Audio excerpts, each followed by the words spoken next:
we know that Azealia Banks isn't present and active. We know that when we hear Azealia Banks, it's usually tied to something negative, and it's usually stemmed in a way that makes her look like the aggressor. But we also know that Azealia Banks is still important to the culture and the history of rap and hip hop. And I think it's just difficult for people to place why they aren't able to go the full way and completely ignore Azealia. And that's because I think that she is slightly more important than people may want to admit to. And whether or not she's currently on top, that's what makes her rap's lost princess. Because Azealia Banks has the skill, but she's not present. And that's what I want to look at and answer. Hi guys, welcome back to my channel. This is another one of my no ghostwriter videos. Follow no_ghostwriter on Twitter and Instagram for 24/7 rap and hip hop talk. And be sure to like this video, leave a comment and subscribe if you like what I'm talking about today. So today I'm talking about Azealia Banks, and I'm asking whether or not she's rap's lost princess. Azealia is absolutely no stranger to controversy, and there's definitely been a big question mark over whether or not she was slept on and had a missed opportunity to be one of the biggest female rappers in history. So if you're interested in looking at Azealia Banks and asking those questions about her actions and the impact that's had on her career, then keep watching this video. So I wanted to talk about Azealia Banks for a really long time. The thing I like about Azealia is back when she released her hit song 212, I think that was in 2012, around that time. I was really young. I was in like sixth form, which is the upper school before you go to university in the UK. And I was like 16, 17, and I was experimenting with my clothes, and Azealia really gave me that avenue, I think, to explore alternative culture as a black girl. And I liked because of the sounds that she used, her creativity, her basically experimentalism in a lot of her music. I found myself really enjoying a type of music I'd not liked before. I never imagined that I would like house music or any kinds of music that didn't have that classic R&B sound. And so when I heard Azelia's music, it really opened me up to this new type of music. At the time, I wasn't exactly massively educated about ballroom culture, the origins of house music, or anything like that. So I didn't even understand the impact of a lot of Azelia's work until much later. But that didn't stop me from being a fan. I saw Azealia live, I think when I was 16. I saw her at a festival called Reading Festival in England. And she was amazing. She performed her songs. I really liked her. I was really, really consuming her music quite a lot, and I always thought that she was ridiculously talented. I think the thing with me and Azealia Banks is that I, like everybody else, was privy to all of these different sort of scandals that she was getting herself into. A lot of them seemed to be because of what she was saying, and it was really interesting to me because I wouldn't have necessarily have seen so much of that if it wasn't for the massive way it was sensationalized in the media and also on social media. I'm not saying that's necessarily a bad thing, because I understand that, you know, that's what media is going to do. It's going to talk about celebrities, it's going to talk about what they're saying and what they're doing. But it was the backlash that Azealia got for the things that she was saying that was massive. And I think she as well felt as if she was piled on and that she was targeted, and that she in particular was treated very aggressively for what she said. So all of that said, Azealia Banks is a complex character. She's been involved in quite a few complex things. But overall, there are some questions that are left regarding Azealia that I don't think have been answered. I don't think canceling Azealia is going to answer these questions that we need to actually look at.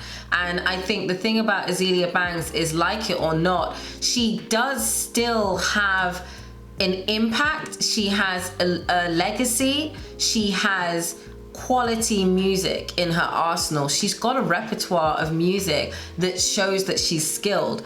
I don't think personally that there are that many bad Azealia Banks songs.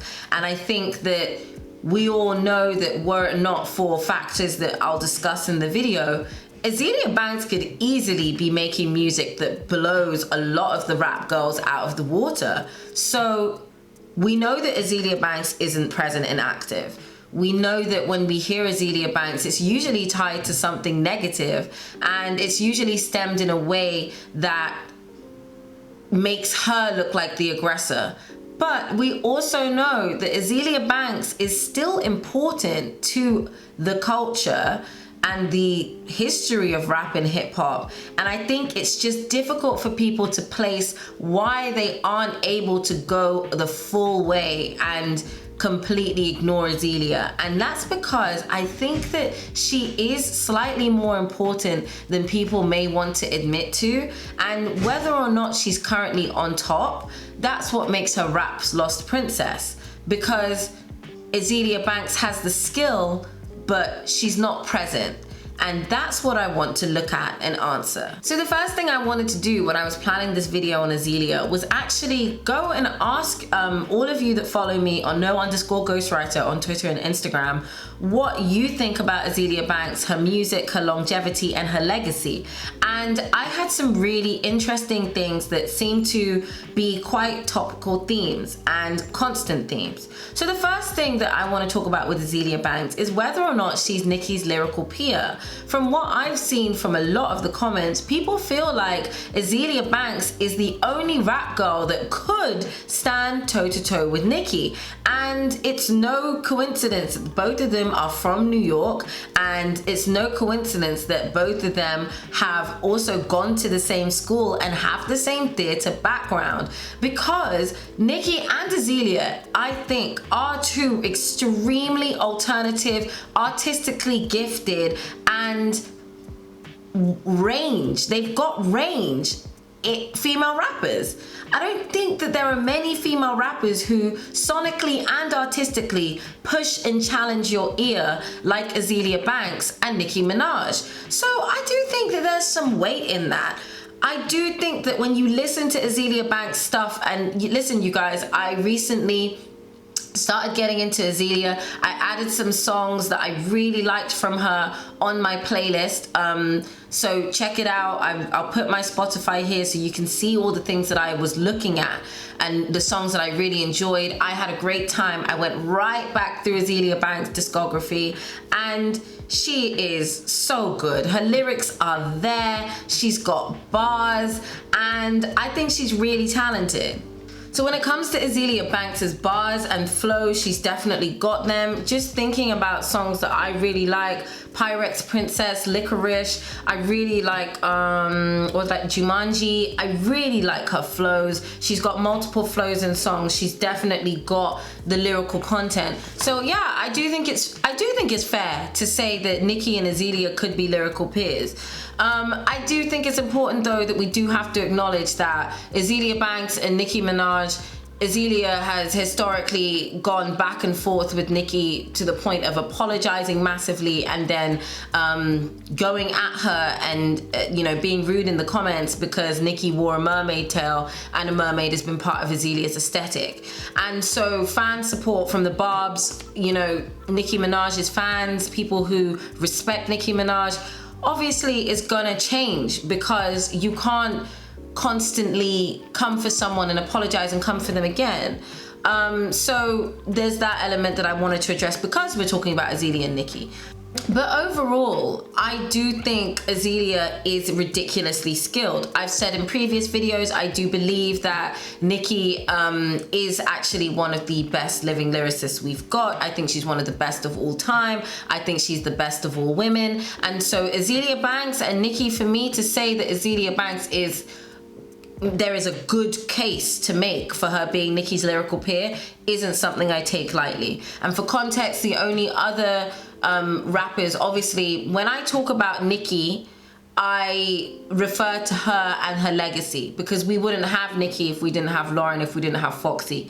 So we need Nicki's influences to have Nicki. So I like to think that when I talk about Nicki and Nicki being the best, I'm also showing respect to all of her influences. The thing that I think has made Nicki Minaj is how she has amalgamated all of her different influences into something we've never had before. So that's the rationale behind me saying that about Nicki Minaj. So when I hear Azealia Banks, I think Azealia Banks is doing something that we have never had before. We haven't had women rapping like this over the beats that Azealia Banks raps on. If you think about 212 and those drums, no one really raps over beats like that. House beats, no one really raps over beats like that. Azealia can even go so far and do rock. I know Nicki has also made songs on rock beats. She's made songs on all of these, but I just think Azelia's style is very unique and no one has done that in the way that she has. So both of these women I think are phenomenal and New York's finest. Something else I want to talk about, because it relates well to my previous point, is whether there is a case to say that Azealia Banks' backlash and her sort of negative position in the industry comes from the fact that she speaks the truth, particularly in relation to how the industry treats black women. Azealia has had her own incidents of where she's come forward and alleged racist incidents occurring to her, and she has, referenced celebrities and other people being racist towards her. So we definitely know that from Azelia's own personal experience, that's how she feels, and that's how she believes that she's been treated. So I'm not gonna challenge and question that, because I don't think that it's anyone's real business to police how people receive and respond to racism or perceived racism. But I will say that Azealia Banks has been extremely vocal and defensive over the position of black women in the industry, especially dark-skinned black women. Now, I'm not saying I condone the way Azealia Banks speaks or the way that she references and these sort of things that she calls people, but I will say that there's definitely been incidents where Azealia Banks has spoken with a clarity and a lucidity that I don't think that many people want to admit makes the industry uncomfortable.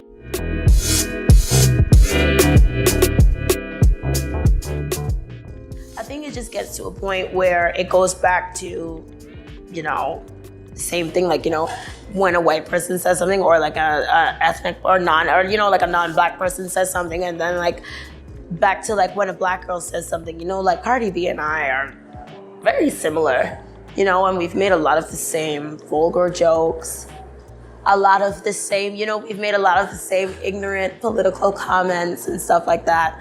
But what I've noticed has happened is, if I misspeak, then all of a sudden my rap is invalid, but if she misspeaks, it's kind of chalked up to her being I guess a dumb bitch or whatever, you know what I mean? And it's just, and they're just oh no, that's just New York, that's just the Bronx, that's this, that. And again, it's not to be oh, well, why does she this? Why does she have that? Why does this, da. It's really just more so about how threatened these music industry folk are by actual people with actual talent. Even if you look at the whole Nicki Minaj and Remy Ma debacle, these are the two mainstream bandstand black female rappers we had, and you guys pit them against each other and egged it on, and then brought Cardi B up afterwards. And it's almost as if there was a greater strategy to do this and then try and pop Cardi B up in there, Don't get me wrong, I'm very entertained by Cardi B, and I really like Bodak Yellow. That's a really good song. But you are not that girl.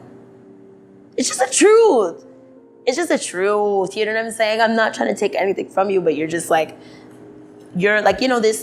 female rap thing. It's a lineage. It's a real fire that burns in a soul. You don't have that fire. I'm very happy for your success, and I love your come up, and I love seeing you smile and having a good time. But this woman's expression, this black woman's expression, and whatever. We're not gonna have a conversation about who's black, what's this, Afro-Latina, blah, blah, whatever. But just the fire of this black woman's expression, you don't have it, Cardi.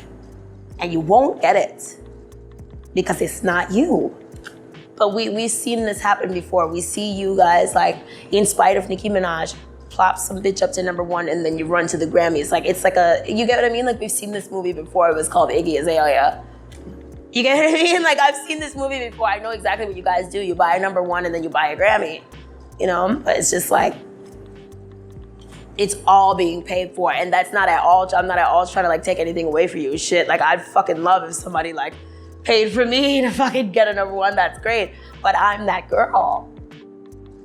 Nicki Minaj is that girl, Remy Ma is that girl. Cardi B is not that girl. Iggy Azalea is not that girl.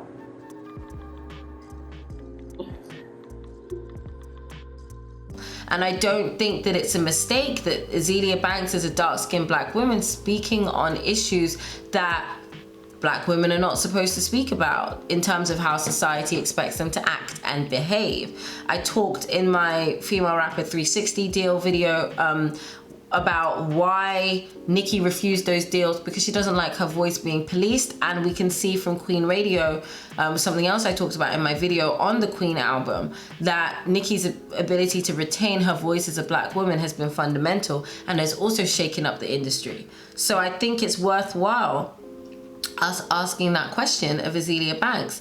Has Azealia Banks' treatment in the industry been a result of her being a black woman and her speaking about issues that directly pertain to black women, especially dark-skinned black women?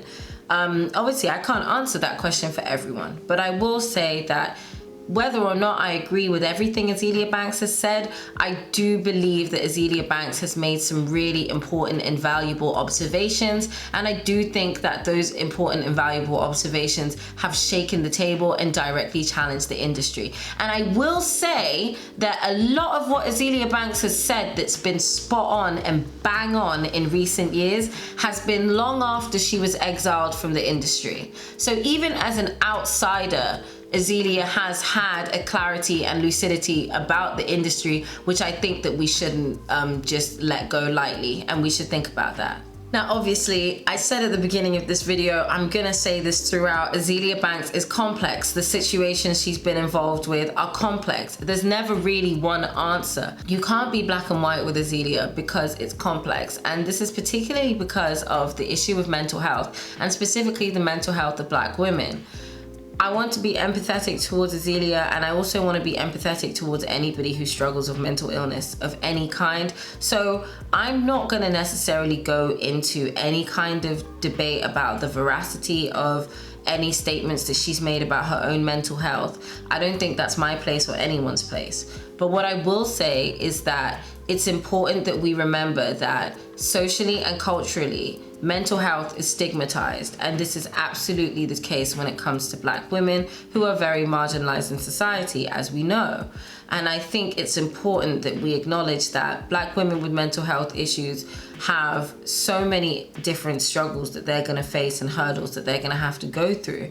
And I do believe that it's important that we remember that socially we do stigmatize people with mental health issues as a society, as a culture, and social media is also a community. And in that community, mental health, as much as we do acknowledge when somebody has committed suicide or somebody has had some form of drug overdose because of their mental health, we do take those times and we have those moments, but overall it can be a very toxic environment, and it can't be one that can be said is positive overall. There is positivity and there are opportunities to connect positively with people, but overall there is stigma. There is definitely things that go on that show that as far as an international community that we are when we're on the internet, we haven't necessarily reached the place where we're fully open arms towards people with mental health issues, and we embrace and we accept them.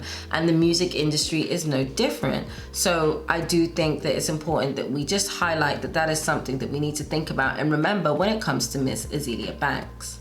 So this brings me into my next topic, which is the double standard between Azealia Banks and Kanye West. Now, a lot of people have talked about how when it comes to how we treat celebrities with mental illnesses, Kanye West still has a career, Azealia Banks doesn't. Kanye West has done and said many things that have really hurt and upset the Black American community and the Black diaspora. And yet Kanye West is still considered a genius and nobody questions Kanye West's genius status. Whereas with Azealia Banks, because of all of the negative narratives around her, it has completely removed the question of Azalia's talent and skill, which I've already said is up there with my favorite artist, in my opinion.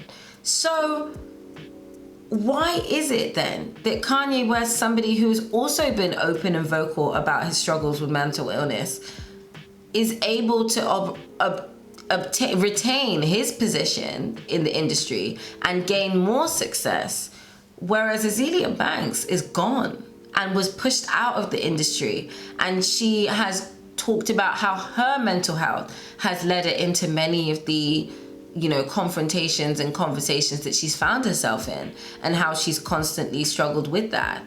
So is there a question that there is a double standard that is applied between Kanye and Azealia, for example, because of the double standard that men and women have in the industry, which is something that I have talked about in lots of my videos and something that I will continue to talk about?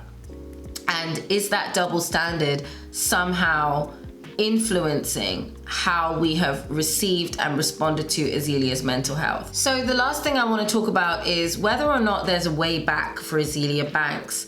Can we ever see Azealia Banks in that position in the industry, on the charts, creating music, making music? And I honestly say, I don't know.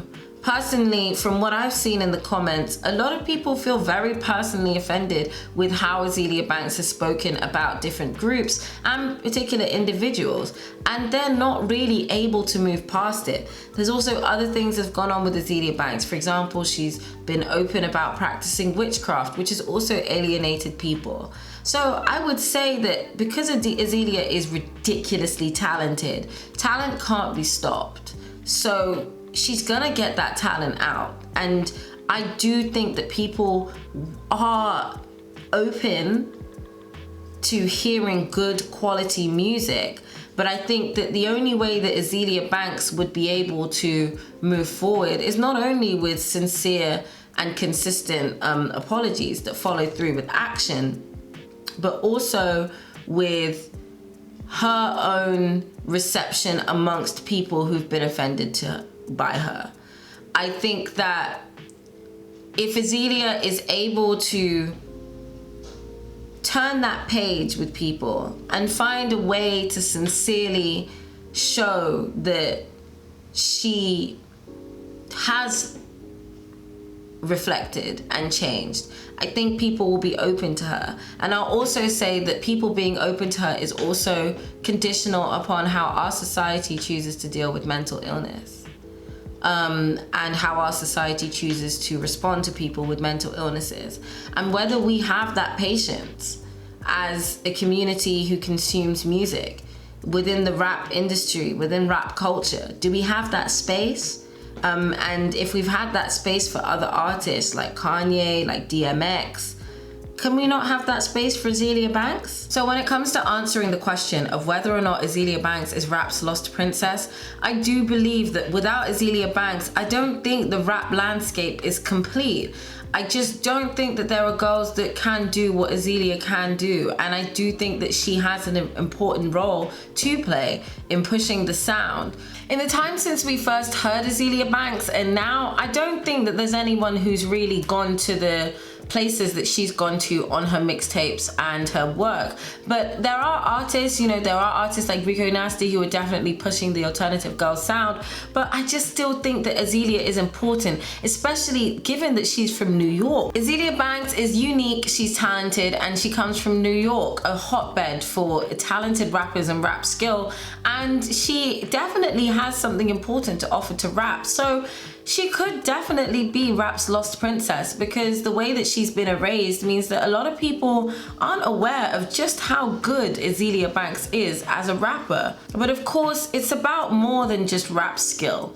There are definitely soft skills that go into being a successful artist, and whether or not it's her fault due to her mental health issues, Azealia Banks struggles to toe that line that you need to in order to get to those supersonic levels in the industry. I'm not saying that there's no room for an artist to be outspoken and vocal. I'm just saying that unless you are in a position that you can take the repercussions, you're gonna struggle. And unfortunately for Azealia, she was junior or vulnerable enough in her career that people were able to remove her. So thanks for watching this video, you guys. I hope you enjoyed it. I really just wanted to talk about all of these topics that come up when I ask about Azealia Banks. I haven't covered everything, don't worry. My channel is going nowhere, so I will be able to cover everything eventually and in due course.